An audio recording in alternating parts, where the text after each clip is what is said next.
Après le génocide, ça n'est pas terminé. Un génocide ne se termine jamais. Parce que il y a beaucoup de problèmes, bien entendu, qui se posent, et du côté de l'assassin se pose le problème de la reconnaissance du crime. Or, dans le cas des Arméniens, on est dans une situation très singulière, différente des deux précédents. Après 1945, le régime nazi a disparu. Il va rester peut-être quelques décennies dans les esprits, mais il a disparu. C'est un nouveau pouvoir qui veut effacer ce crime. Donc, reconnaissance. Après le génocide des Tutsis au Rwanda, c'est le Front patriotique rwandais, donc un gouvernement qui veut aussi effacer ce passé et constituer un pouvoir, Tutsi c'est vrai à demi-danse, mais en effaçant cet ethnisme et en recréant une nationalité rwandaise. Donc là aussi, le négationnisme, la négation vient de l'extérieur. Mais ce n'est pas la même chose dans le cas du génocide des Arméniens. Parce qu'en effet, les jeunes Turcs ont disparu, ils ont perdu la guerre, ils sont partis en octobre 1918 et ils ont été remplacés pendant 4 ans par un pouvoir ottoman qui a essayé de gérer cette situation catastrophique, de reconnaître les crimes lors de procès. Mais parallèlement, en Anatolie se développe un mouvement révolutionnaire qui est dirigé par Mustafa Kemal, lequel n'a pas trempé directement dans les crimes, c'est vrai, mais où se retrouvent la plupart des jeunes Turcs, la plupart des assassins, la plupart de ceux qui ont été les membres de l'organisation spéciale et qui vont devenir, à travers le développement du mouvement kémaliste, sa prise du pouvoir, la création de la République de Turquie, les fondateurs de la République de Turquie.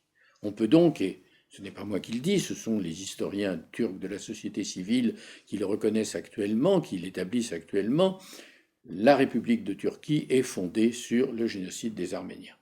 D'où évidemment une volonté de ne pas reconnaître les faits. Dans la période qui précède la Seconde Guerre mondiale, ou même la fin de la Seconde Guerre mondiale, c'est très simple, on supprime les Arméniens de l'histoire ottomane. Ils n'ont pas existé. De temps en temps, on en parle comme révolutionnaires, mais ils ne sont pas là, donc il ne s'est rien passé. Après la Seconde Guerre mondiale, les choses changent parce que apparaît le mot génocide comme infraction criminelle du droit international, du droit pénal international. Donc la Turquie est obligée de tenir compte de cette infraction dont elle a reconnu d'ailleurs, dont elle a ratifié la Convention sur la prévention et la répression du crime de génocide. Aussi, la Turquie va aménager une nouvelle étape de la négation, qui est non pas de refuser toute notion de meurtre, mais de considérer qu'il y a eu pendant la Première Guerre mondiale effectivement des déportations, des disparitions, des attaques peut-être des convois de déportés liés à des bandes armées, à la maladie, au froid, et puis qu'il y a eu beaucoup de morts du côté de l'armée turque, et que, en fin de compte, ce sont des choses regrettables, mais qu'en aucun cas ça ne constitue un génocide. Donc elle va constituer une négation, elle va construire une négation autour d'un fait, le refus de l'intention criminelle. Même s'il y a eu des événements, ils n'étaient pas intentionnels. Et sans intention criminelle, il n'y a pas de génocide, car le génocide, c'est bien la planification de la destruction d'un groupe humain.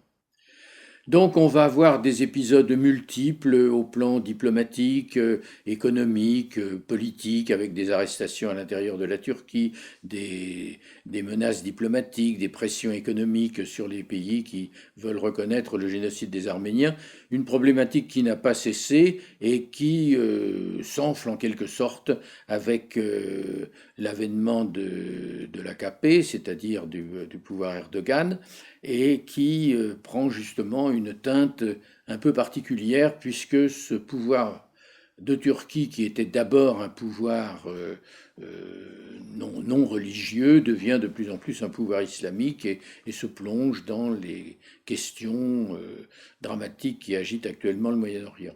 Donc on arrive au centenaire du génocide des Arméniens en 2015, dans une période où le Moyen-Orient est en feu, est en explosion, où la Turquie joue un jeu dangereux avec des voisins avec lesquels elle est ou semble ou n'est pas en conflit, et où cette vieille histoire du génocide des Arméniens revient sans cesse pour alimenter les débats au sein de la société turque.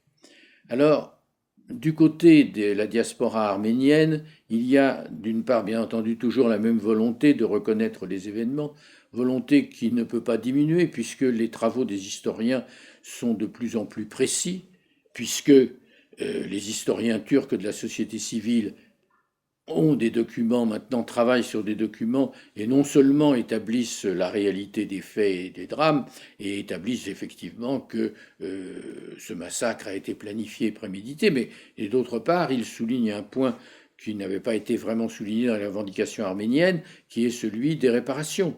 Car un génocide s'accompagne de vols, de spoliations. On a totalement volé les Arméniens de tous leurs biens mobiliers et immobiliers. Donc ce mouvement s'enfle, il ne saurait se réduire et il pose en fait la question beaucoup plus largement de l'avènement de la Turquie à la démocratie, car il est évident que ce négationnisme devient de plus en plus absurde à la mesure que se précisent les travaux des historiens.